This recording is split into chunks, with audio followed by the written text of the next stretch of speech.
Boa noite, eu sou a professora Anne Maiuli Cândido Mosquen e eu estou aqui para trabalhar o componente curricular de língua portuguesa. Essa é uma aula preparada para o ensino médio, para o primeiro ano do ensino médio, e o tema dessa aula é classicismo, que faz parte da literatura do primeiro ano do ensino médio.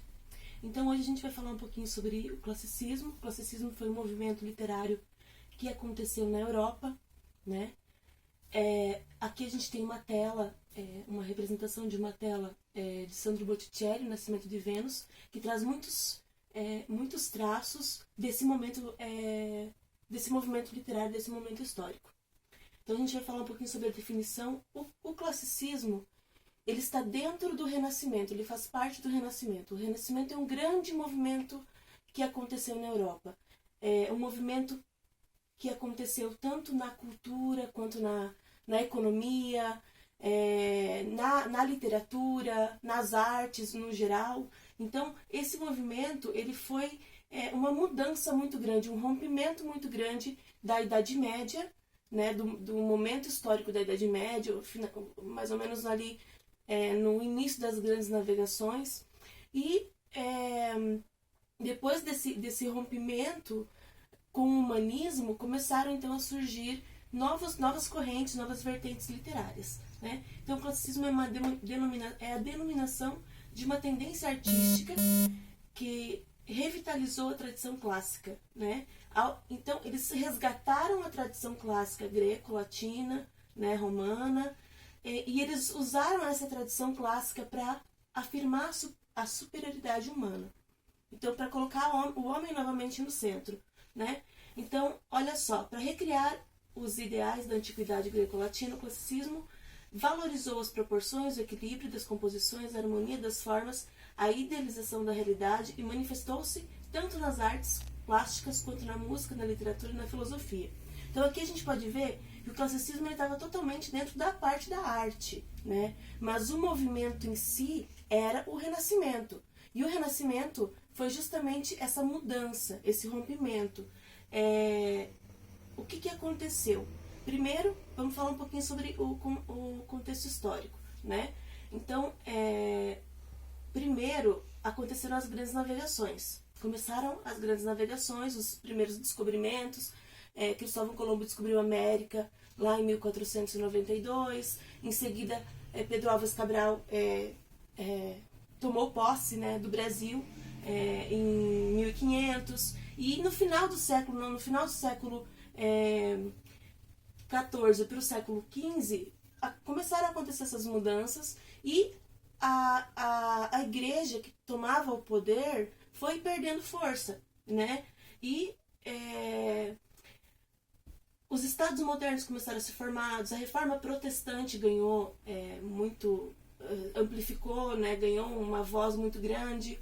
Teve uma revolução também comercial que foi justamente motivada pelas grandes navegações, esse fortalecimento da burguesia, né? Então essa burguesia eram esses pequenos comerciantes que começaram a crescer por causa das navegações, por causa das novas rotas de comércio, e começaram a enriquecer. Eles não eram nobres, né? Mas eles queriam ocupar os mesmos espaços que os nobres, então eles também fizeram parte dessa mudança do Renascimento, dessa busca pela arte, pela liberdade do homem, né? Então a gente passa de um momento de teocentrismo, onde Deus é o centro de tudo, na Idade Média, para um momento de antropocentrismo, que é justamente quando o homem toma a posse de novo, né, dessas suas capacidades, da ciência, né, das suas capacidades de liberdade mesmo.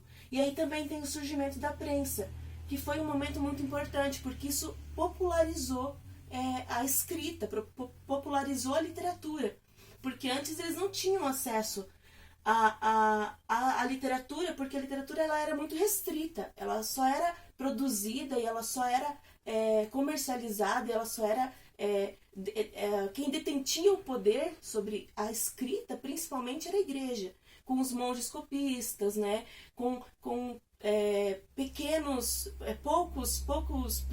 poucas produções, com poucas cantigas, com algumas cantigas, com algumas produções literárias, mas muito pequenas, e que não tinham uma abrangência muito grande. Mas, com o surgimento da prensa, eles começaram a imprimir, eles começaram a produzir muito mais, produzir em grande escala, né, essa literatura, e essa literatura começou a ser mais acessível. A leitura passou a ser mais acessível também.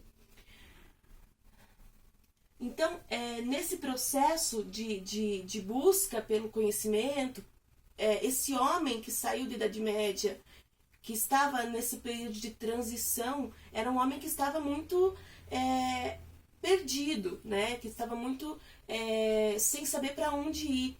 E ele começa a buscar, então, conhecimento, ele começa a buscar na ciência essas bases.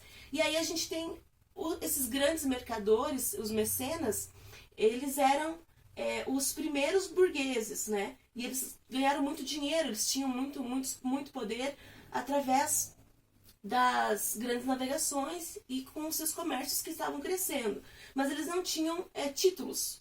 Então eles precisavam de títulos, eles precisavam de nobreza, eles queriam fazer parte dos nobres. E para isso, eles começaram então a encomendar pinturas, esculturas, textos literários, tudo isso para compor as bibliotecas particulares, para eles mostrarem para esses nobres que eles também tinham acesso à cultura, que eles também podiam ser nobres, para tentarem ser aceitos nesses círculos da sociedade. E aí, nesse período, então, os pintores, os autores, os escritores, eles começam a se sobressair, porque eles começam a ter quem financia eles, né? Então, no lugar daquele trovador que cantava suas cantigas lá de uma maneira muito arcaica, a gente substitui esse trovador por um jovem artista que realmente vive de arte, né? Então a gente consegue ter uma mudança bem grande nisso também. E aí dentro disso a gente tem as linguagens. Como eram essas linguagens do classicismo, né? Então os artistas se preocupavam em compreender a mecânica dos movimentos, serem capazes de representar o corpo humano de modo ergonômico, né? Respeitando as relações de proporções entre as partes e revelando a concepção da beleza associada à harmonia e à simetria. Então a beleza ela estava totalmente associada à harmonia e à simetria. E o que acontecia? Essa harmonia, essa simetria, essa beleza, tudo isso era motivação para a produção, né? Eles queriam produzir muito mais, produzir muita arte baseada nisso, baseada nesses conceitos, né? Nas relações de proporção, na perfeição, na harmonia, na simetria. Então a gente tem Michelangelo esculpindo Davi, a gente tem o homem vitruviano do Da Vinci, e a gente tem também o soneto, né?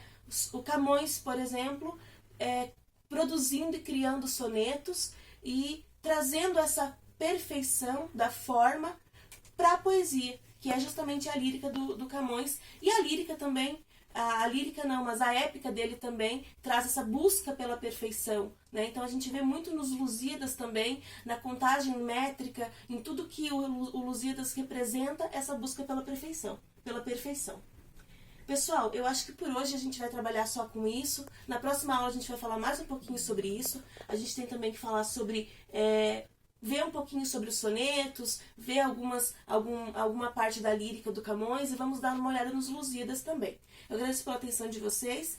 Tenham um bom dia.